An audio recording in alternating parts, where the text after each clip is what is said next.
আমার বিয়ের দিন আমার হবু স্বামীর 5 বছরের ছেলে দৌড়ে এসে চিৎকার করে বলল, বাবা তোমার আগে থেকেই বউ আছে, তাহলে তুমি আবার বিয়ে করছো কেন? তারপর সে পিছনের সারিতে বসে থাকা এক মহিলার দিকে আঙুল তুলে দেখালো।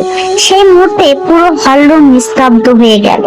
আমি রাহাতকে গভীরভাবে ভালোবাসতাম। সে ছিল শান্ত, ভদ্র আর দায়িত্বশীল একজন মানুষ।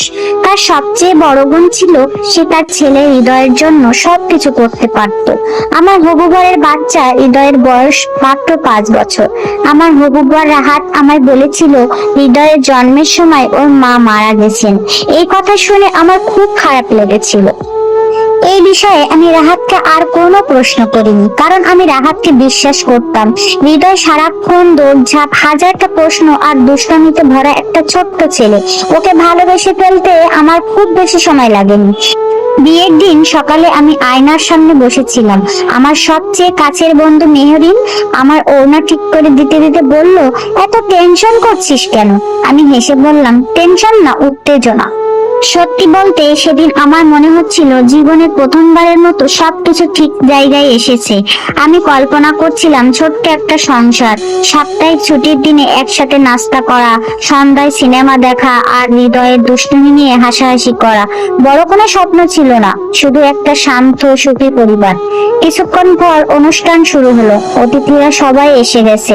মঞ্চের সামনে দাঁড়িয়ে ছিল রাহাত। কালো স্যুটে তাকে খুবই সুন্দর লাগছিল। আমি যখন ধীরে ধীরে সামনে এগিয়ে যাচ্ছিলাম, আমাদের চোখে চোখ পড়লো। সে মুস্কি হেসে বলল, তোমাকে আজ অসাধারণ লাগছে। আমি হাসলাম, তোমাকেও বেশ নার্ভাস লাগছে। সে মাথা নেড়ে বলল, আজকের দিনটা আমার জীবনের সবচেয়ে গুরুত্বপূর্ণ দিন। আমি কথাটা বিশ্বাস করেছিলাম। যখন বিয়ের অনুষ্ঠানের কথা শুরু হলো, তখন পুরো হল রুম শান্ত হয়ে গেল। হঠাৎ সেই নীরবতা ভেঙে একটা ছোট্ট কণ্ঠস্বর ভেসে এলো, বাবা। হৃদয় নিজের আসন থেকে লাফিয়ে উঠে দৌড়ে মঞ্চের দিকে চলে এলো। প্রথমে সবাই ভেবেছিল বাচ্চাদের স্বাভাবিক দুষ্টুমি, কেউ কেউ হাসছিল, কিন্তু পরের মুহূর্তে সব বদলে গেল। হৃদয় এসে তার বাবার হাত শক্ত করে ধরে বলল, বাবা তোমার তো আগের থেকেই বউ আছে, তাহলে তুমি আবার বিয়ে করছো কেন? মুহূর্তের মধ্যে এই চারপাশে সব হাসি থেমে গেল। আমার বুকের ভিতরটা কেঁপে উঠলো।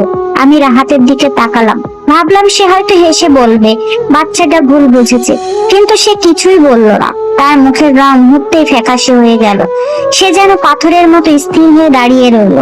ঠিক তখনই হৃদয় পিছনের সারিতে বসে থাকা এক মহিলার দিকে আঙুল তুলে দেখালো।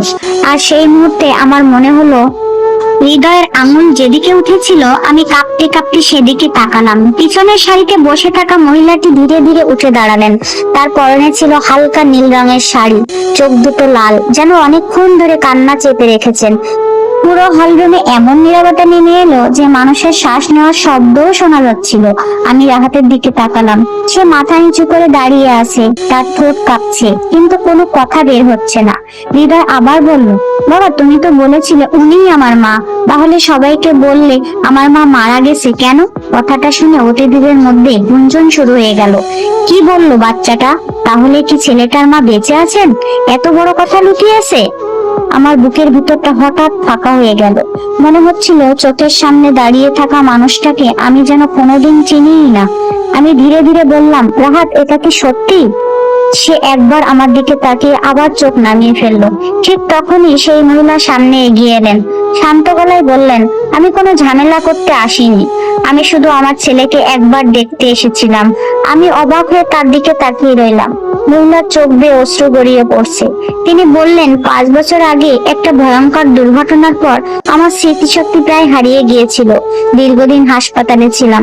যখন একটু একটু করে সব মনে পড়তে শুরু করলো, তখন জানতে পারলাম আমার স্বামী আর আমার সন্তান কোথাও নেই। অনেক খোঁজাখুঁজির পর আজ জানতে পারলাম তারা এখানে আছে। হলরুমে উপস্থিত সবাই স্তব্ধ হয়ে গেল। আমি অনুভব করলাম আমার হাত পা ঠান্ডা হয়ে আসছে। আমি রাহাতকে বললাম, তুমি আমাকে বলেছিলে হৃদয়ের মা মারা গেছেন, তাহলে উনি কে? গল্পটির পরের পার্ট দেখার জন্য চ্যানেলটি সাবস্ক্রাইব করে পাশে থাকবেন, আর অবশ্যই কমেন্টে লিখবেন পার্ট 2।